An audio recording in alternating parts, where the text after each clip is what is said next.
Here, we'll give everybody another second or so. Final minute.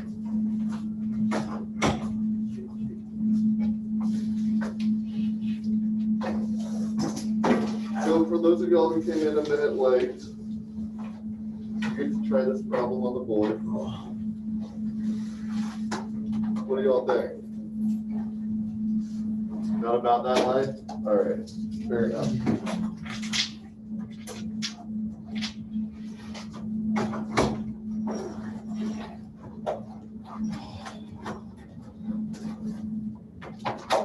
So,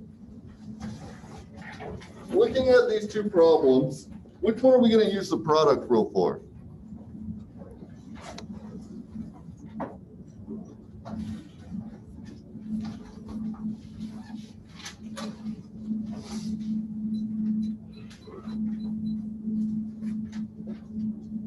Any thoughts? Yes, sir. A? Yeah, absolutely. And we're going to see that we've got this 2x, that's like f of x, multiplied by x squared plus 3x, that's like g of x. So, to apply the product rule,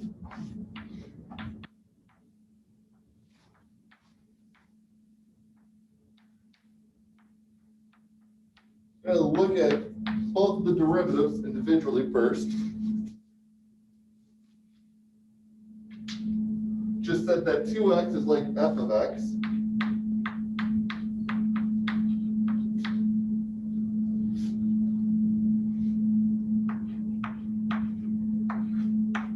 So the derivative of that is going to be just 2.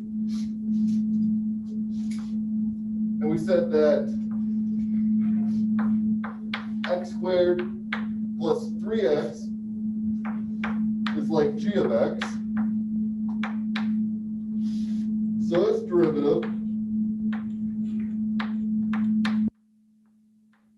is going to be 2x plus 3. Yep. And now putting all this together, the derivative of y prime, is going to be equal to f of x times the derivative of g of x plus g of x times the derivative of f of x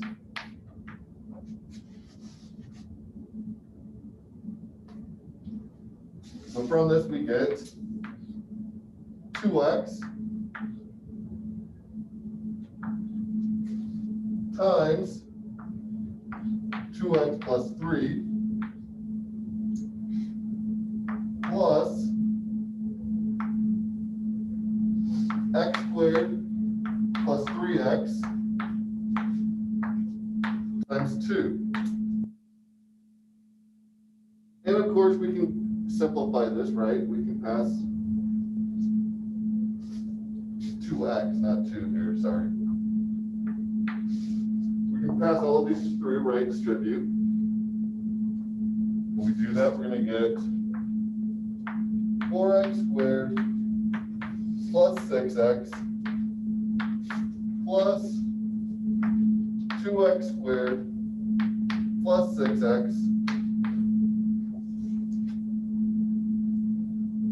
which is all going to come out to be 6x squared plus 12x.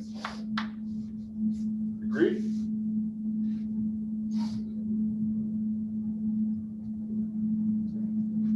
Now what if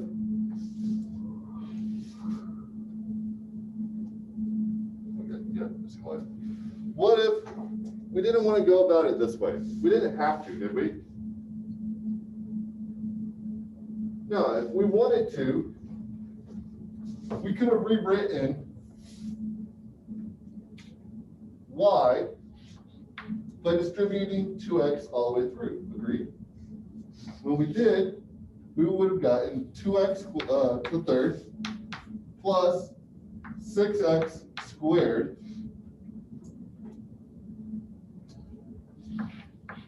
so y prime would have been 6x squared plus 12x.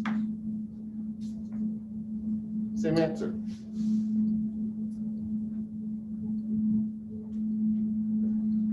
So what the product rule is doing is it's giving us a shortcut. It's saying you don't necessarily have to distribute everything through. Imagine if these were polynomials with 3 different terms. That'd be a lot to deal with, right? So instead, you can take just the derivative of that first term or that first factor and then of the second factor and go through and apply the product rule.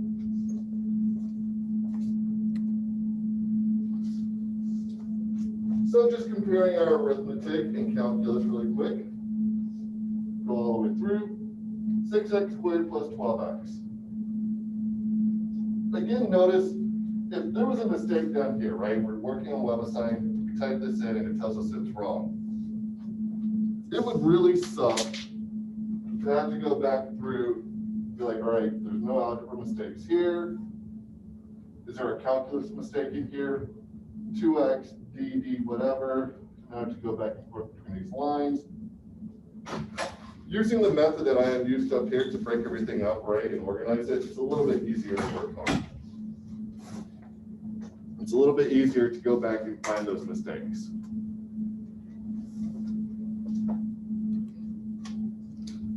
Having said that, notice you don't have to necessarily just use 2 factors. You can have 3 factors. You could have 4 factors. You could have 12 factors. You can have as many factors as you want.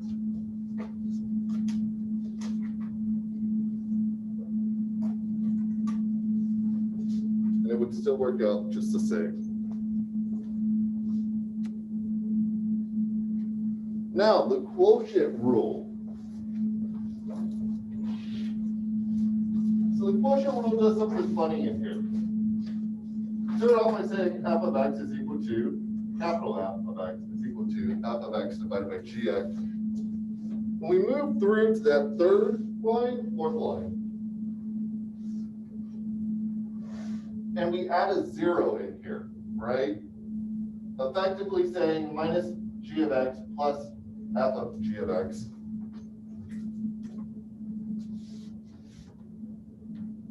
We're just doing nothing, right? That comes out to be 0. They cancel each other out. So this is a legitimate step, a legitimate tool we could use. We're not adding anything other than 0 into it. But when we do, we find that we can rearrange terms. We've got a g of x here, we've got a g of, we got a g of x here and a g of x here.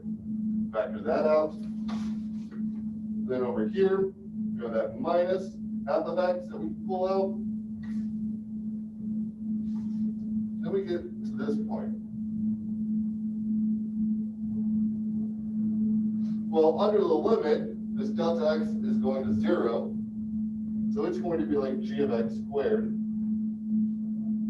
And these 2 top terms, well, that's just g of x times the derivative and f of x times the derivative, right?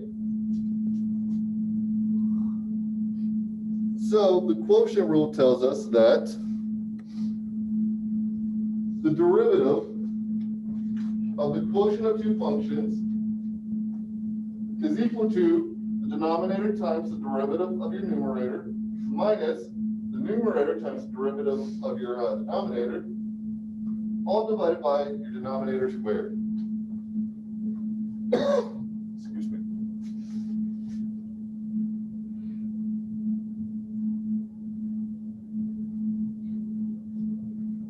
Now this is going to suck to remember, isn't it? This is going to take some time to memorize this particular rule. So because of that, got a nice little mnemonic for everybody. Low D high minus high D low over the square of what's below. The lower function times the derivative of the higher function minus the higher function times the derivative of the lower function divided by the square of what's below.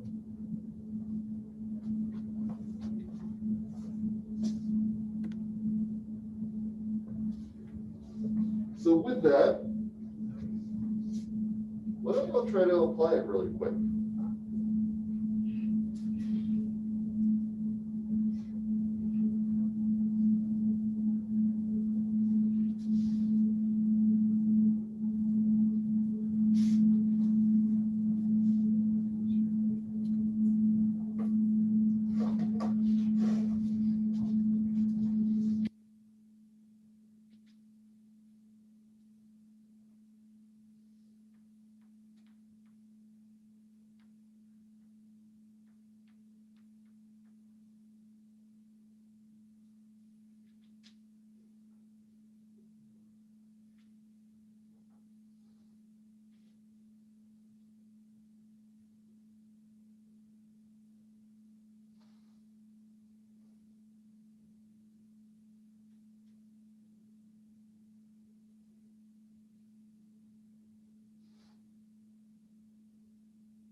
What are we going to define f of x as? Yeah, x minus 1. And g of x? 2x plus 3.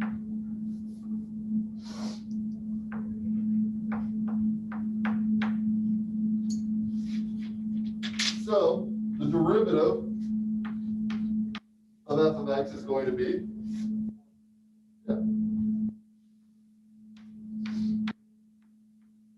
prime is equal to 1, and g of x? Absolutely.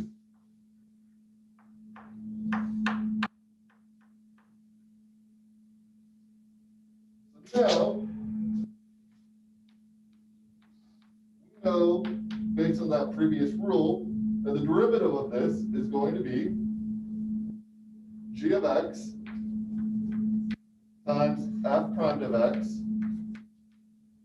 minus f of x times g prime of x divided by g of x squared.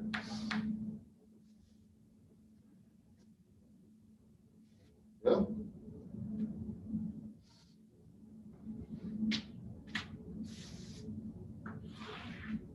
So putting all of this together,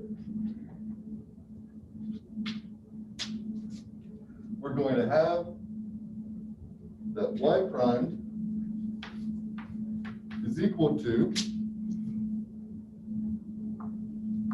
2x plus 3, that quantity times 1 minus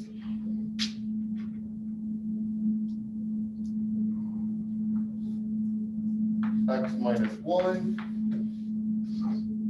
that quantity times 2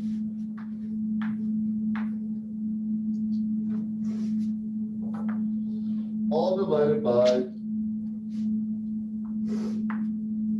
2x plus 3 squared.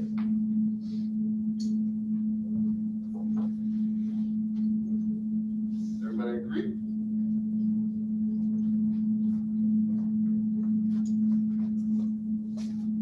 So I'm going to skip the algebra and go straight to the answer now. Because all we're just doing is distributing constants through and then rearranging our terms, right? Once we get to this point, the calculus is done and it's just algebra. So again, about arranging your work, I would suggest doing something like this. That way when you get putting it all together, can just say, all right, g of x, f prime of x, f of x, g prime of x, everything check out, yep. So if I have a mistake, it must be in the algebra. Yep.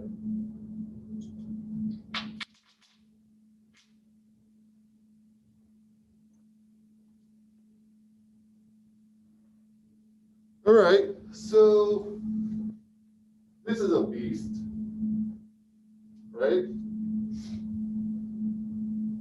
You want to find the tangent line to the graph when x is equal to 1.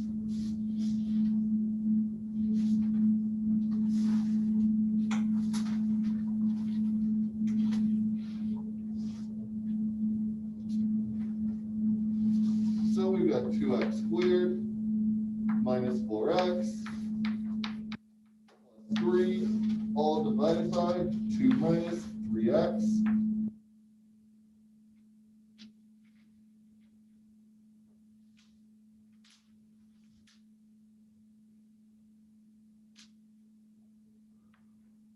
F of x is going to be our numerator, so 2x squared minus 4x plus 3. It's going to give us that f of x prime, the derivative, right? It's going to be 4x minus 4.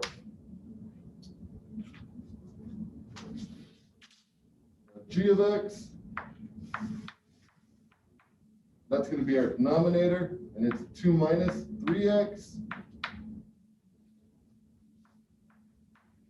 So from that, we're going to get just negative 3 is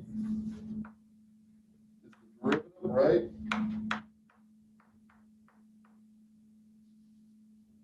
Agreed?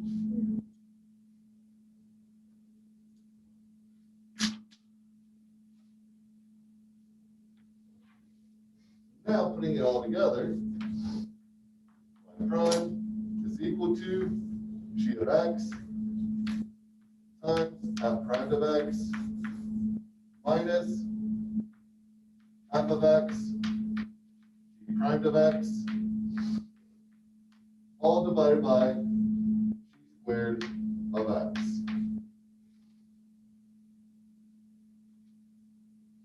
So putting this all together,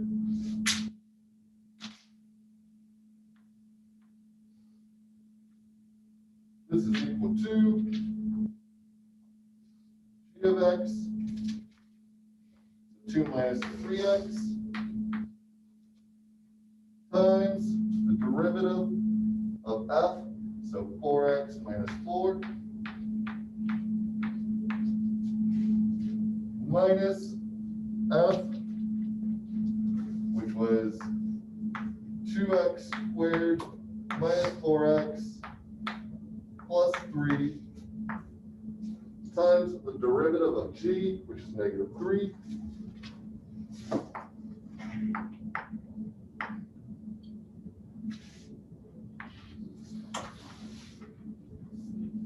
all divided by g of x squared.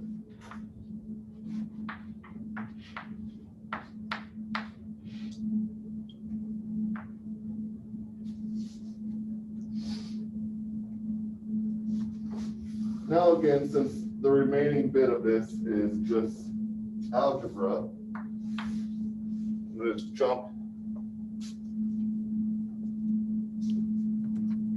to what it is reduced. We find that the final form is negative 6x squared plus 8x plus 1, all divided by 2 minus 3x, that quantity squared.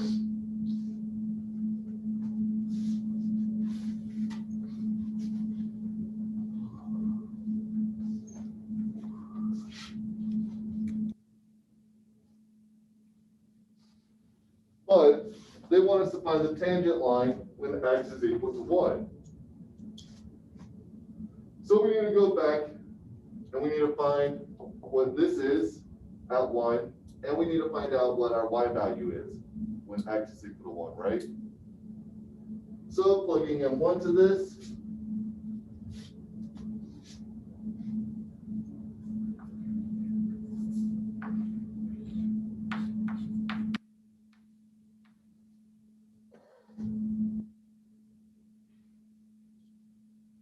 we're going to have 2 times 1 squared minus 4 times 1 plus 3, all divided by 2 minus 3 times 1. It's going to come out to be 3 over negative 1, right? Give me 1 over negative 1.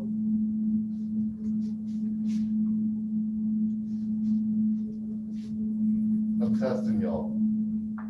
You passed.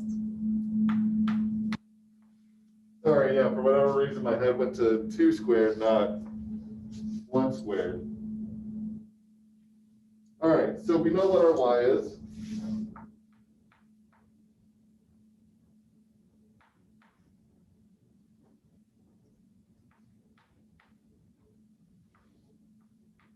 So x naught, y naught is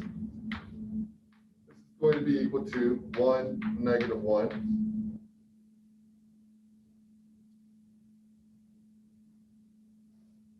Now we want to do the same thing, but we want to do it to find our m, our slope. So we're going to have negative 6 times 1 squared plus 8 times 1 plus 1, all divided by 2 minus 3x squared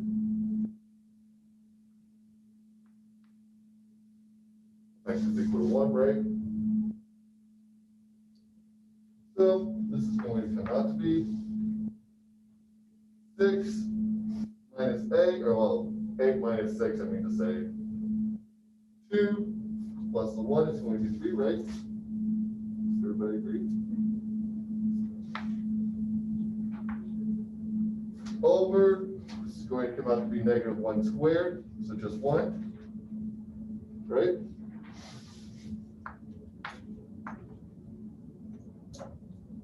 So our slope is going to be 3.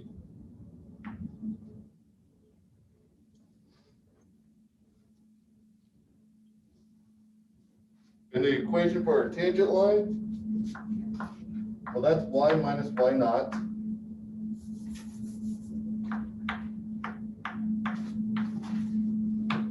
is equal to m times x minus x naught. So plugging everything in now, we're going to get y minus negative 1. So that's going to be like adding 1 is equal to 3 times x minus 1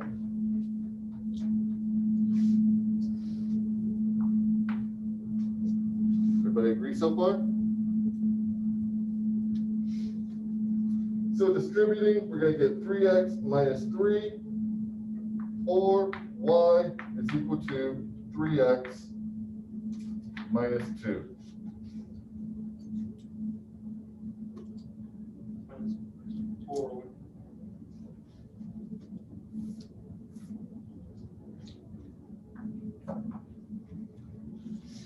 Moral of the story, we all make mistakes. Don't beat yourself up if you do. It's just more embarrassing when you're teaching a class and you make those mistakes.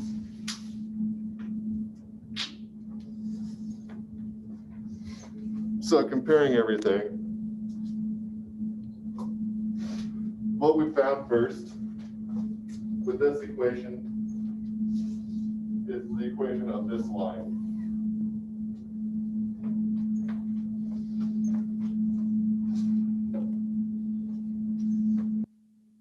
We already verified our derivative, right? All the math worked out the same. they got that y was equal to -1, which agrees with what we've got. And they got that the equation is going to be equal to, the equation of that tangent line is going to be 3x minus 4.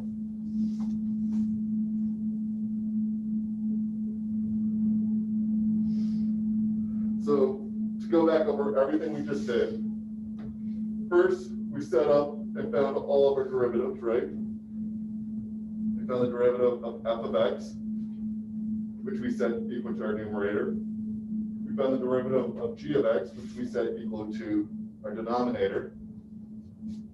Then we said, all right, what's the quotient rule? Now let's plug in everything we know based on the work we just did over here. Reduce it down. This is the derivative of our y. Now we want to find the tangent line to our function when x is equal to 1. So we have to find our y naught value to go with our x naught, right? Because x naught's going to be 1. That's what we just did here. Then we said, all right, well, we still have to find the n value. So we're using point slope form, right?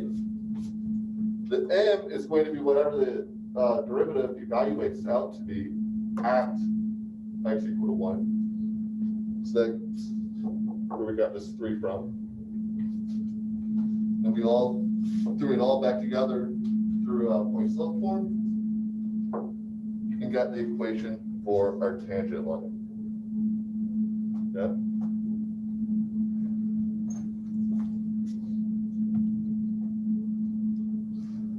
All right, so what about something like this? I'm going to go about it in a slightly different route than they are. Just a heads up. How would we go about solving this? Praying is not an option.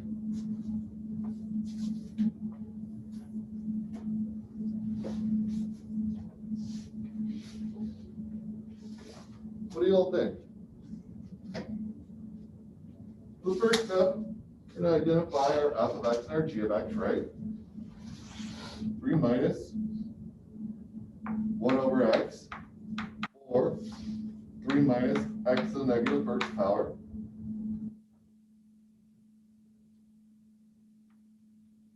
So f prime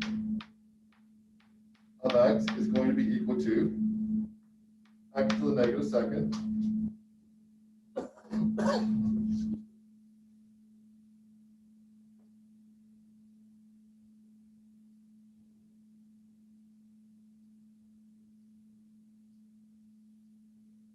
G of x plus 5. So g prime derivative is going to be 1. Now we're just going to put it all back together, right?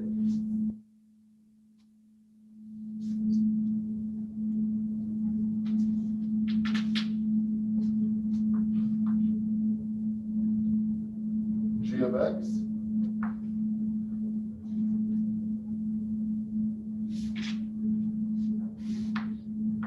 is x plus 5. Prime is x to the negative second. F prime, that is, minus f. That was 3 minus x to the negative first times g prime, that's 1, all divided by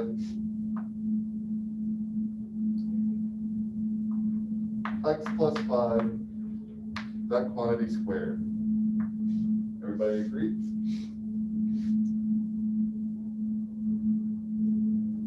Yeah?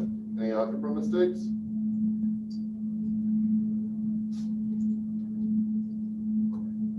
No, it's all good, right? All right, so comparing what I've done to what they've done.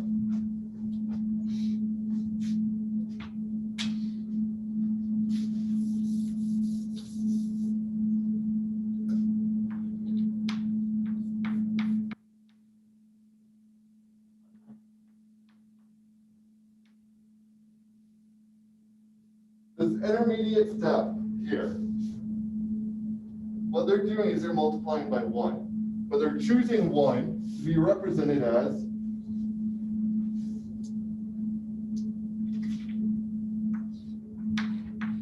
x over x. It comes out to be 1, right?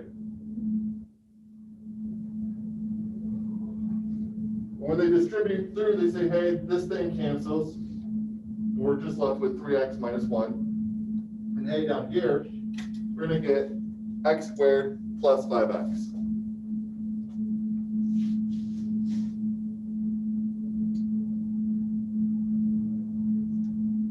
They work out the algebra from there.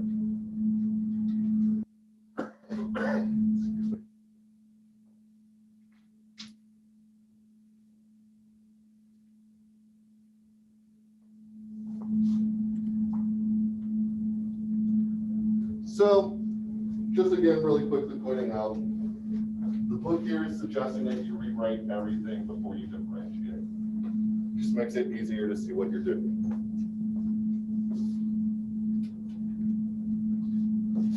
All right, I'm gonna let y'all work on this. I'm gonna step out for just a second. I'll be right back.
So, who thinks they've got it? Anybody? Man, everybody's like diverting their eyes. I always thought that was a myth. So, there's 2 different ways we can go about this. First, we're going to want to set our numerator and our denominator equal to x or to functions, right? Just so that we can see what we're doing. The numerator is f of x, the denominator is g of x. And once we do that, we can either go ahead and distribute all of this out, right? And expand it and do all of the algebra, or we can apply the product rule. Make sense what I mean? And then from there, take the derivative of g of x, plug it all together.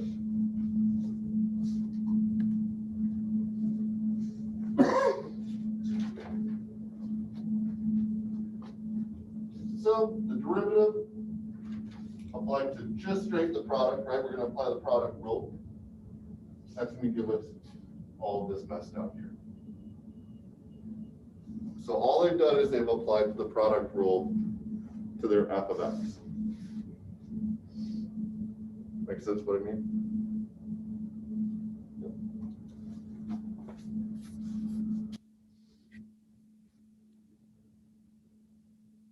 Cool. So again, another concept check.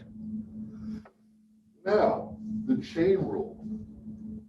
The chain rule, it's going to take some time to fully understand it and appreciate. But for whatever it's worth, it's not COVID, it's a sinus infection. That's why I'm coughing. In case anyone's like, oh my God, it's a sinus infection, I promise. But what the chain rule is going to do, and what it tells us, is that in some way derivatives kind of behave a bit like units of measurement. Excuse me. For example, let's say we're giving kilometers per hour. We want miles per hour, right? To find that, we would multiply by miles per kilometer, right? Excuse me. And what this tells us, or what this will give us then, is miles per hour. So in a sense, this is like y prime. This is dy du.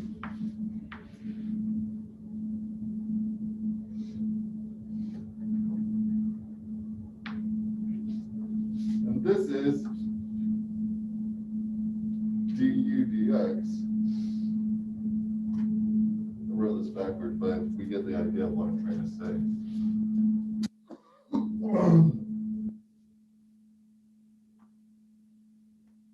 Trying to think of a better example to give y'all.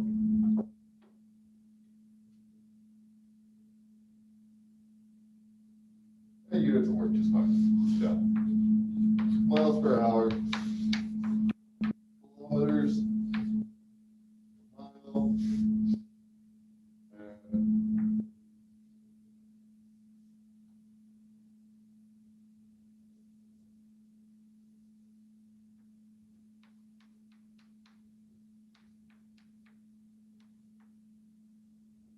so this is going to be y, x. This is going to be u, x.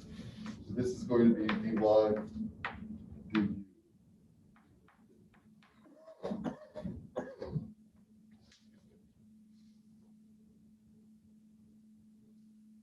So what I'm saying here is, in the same way we would convert from kilometers per hour to miles an hour, what we're really doing is applying derivatives of a particular sort. These are derivatives of not of constants, but of just the form x times some c. That's why whenever we convert, we just get a constant that we have to multiply by. So what we're doing here is effectively saying the way dy changes with du,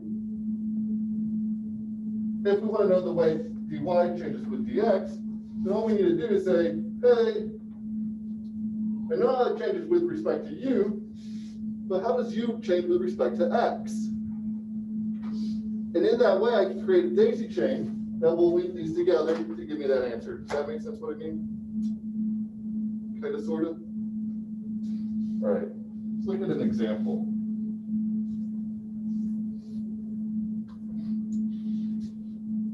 A decent example would be x plus 1, that quantity squared. Here, we could say that this is f of u is equal to u squared, g of x is equal to u is equal to plus 1.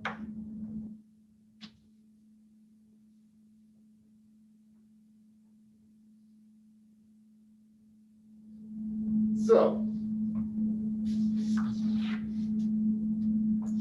this thing is equal to y. So dy dx is equal to dy du times du dx.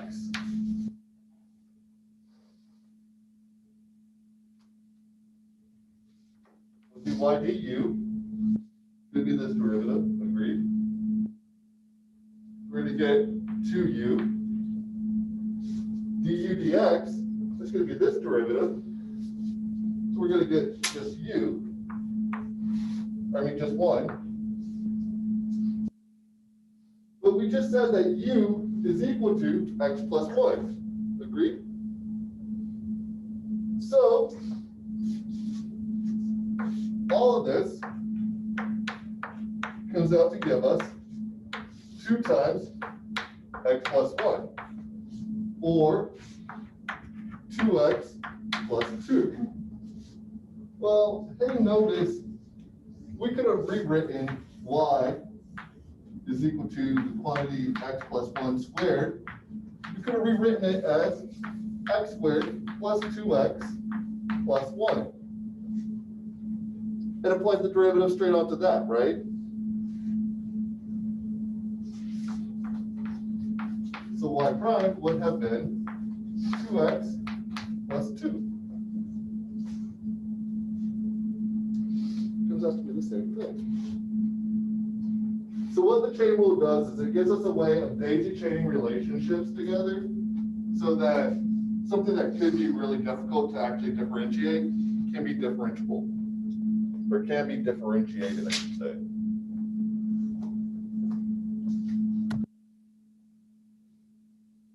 More of the same of what I was just saying. Examples of where we would want to apply the chain rule. These last 2 examples, notice we don't have to. We could expand them out and solve them right away. But who wants to actually expand out the 5th power of anything? I damn sure don't want to. But that would be a beast. These 2, there's really no way of expanding them out outside of using the binomial expansion and doing some really weird stuff. So we're going to need a chain rule for those. The point of the matter is, or the point of all of this is to say that the chain rule makes solving all of these a lot easier. Is everybody cool with that?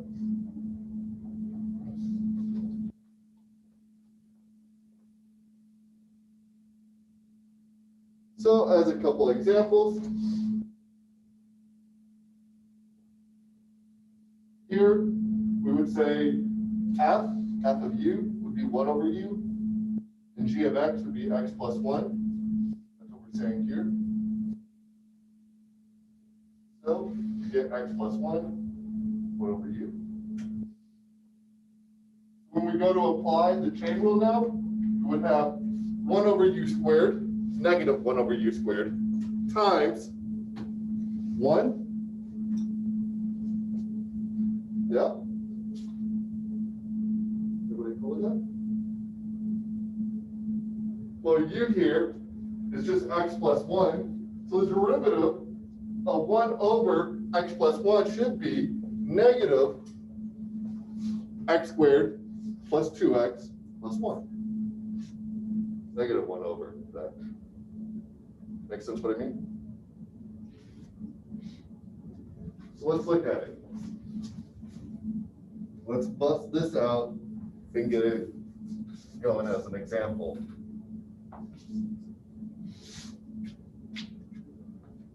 All right. In the case that y is equal to 1 over x plus 1.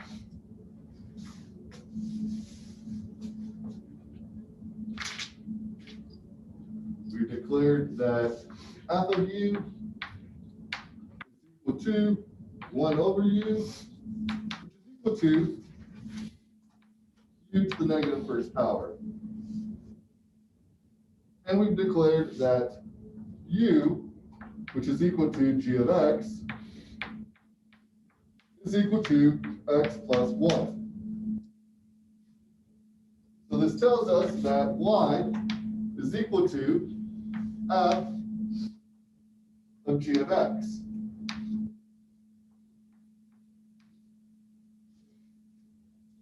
So the derivative here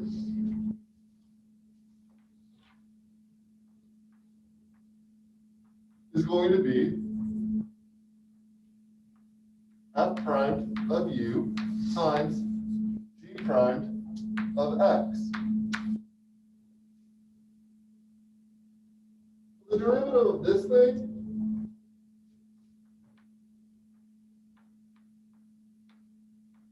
is going to be negative 1 over x squared.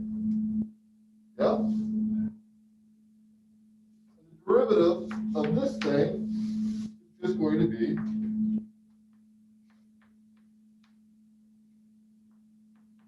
one. So putting all of this together, we're going to get negative 1 over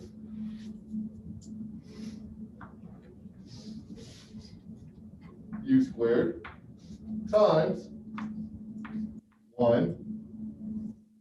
But hey, we just said u is equal to x plus 1, so this is negative 1 over x plus 1, that quantity squared.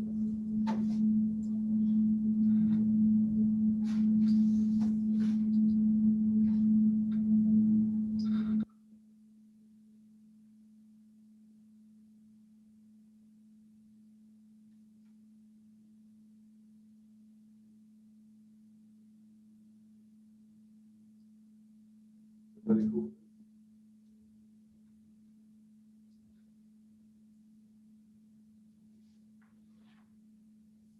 Look at it using the quotient rule now. 1 over x plus 1 f of x is equal to 1. F prime of x is equal to 0. G of x is equal to x plus 1. G prime of x is equal to just 1. So low x plus 1, d high 0 minus high 1, d low 1, all divided by the square of what's below.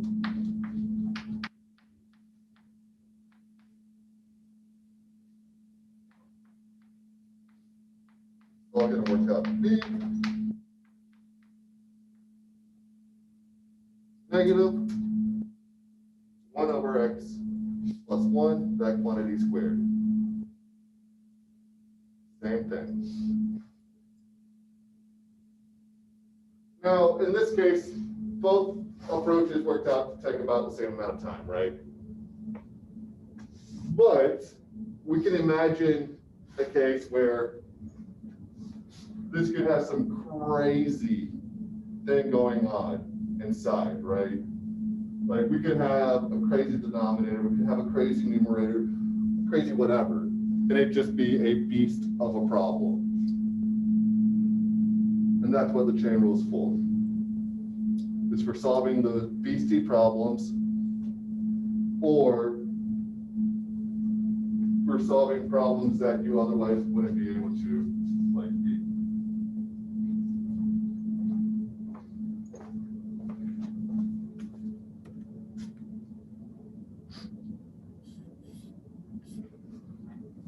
As an example, we could actually expand this out by hand, right? We're going to get x to the 6th power eventually.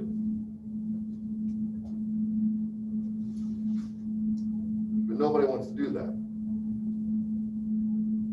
I sure wouldn't. So why don't we just go ahead and use the chain rule? Try it really quick. Try doing this problem using the chain rule.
the same thing.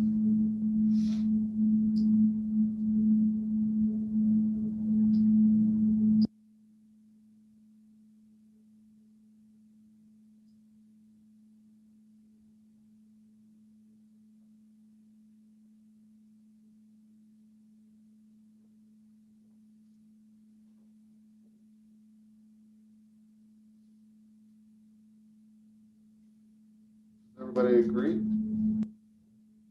Got the same thing, yeah? Let's see their work really quick.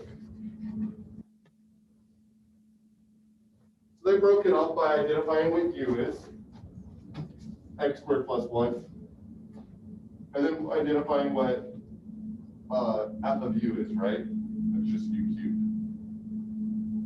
Then they broke it up and said, according to the chain rule, dy dx is equal to dy du times du dx.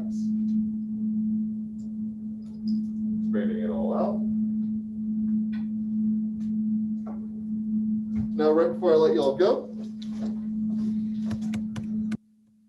I want to jump way ahead to this quick summary of the rules. The constant rule tells us the derivative of a constant is 0. The constant multiple tells us that the derivative of c times a function is c times the derivative of our function. The sum of difference rule just tells us that the derivative of f plus g is going to be equal to the derivative of f plus the derivative of g. The product rule tells us that the derivative of two functions is equal to one function times the derivative of the other plus the other function times the derivative of that first one. The quotient rule, the power rule changes a little bit to the chain rule, and then the chain rule. Having said that, you're all free to go. I'll stick around if anybody has questions. Also, the exam is online. It's up and available to all if you haven't seen it yet. The exam is on website, posted. Get ready.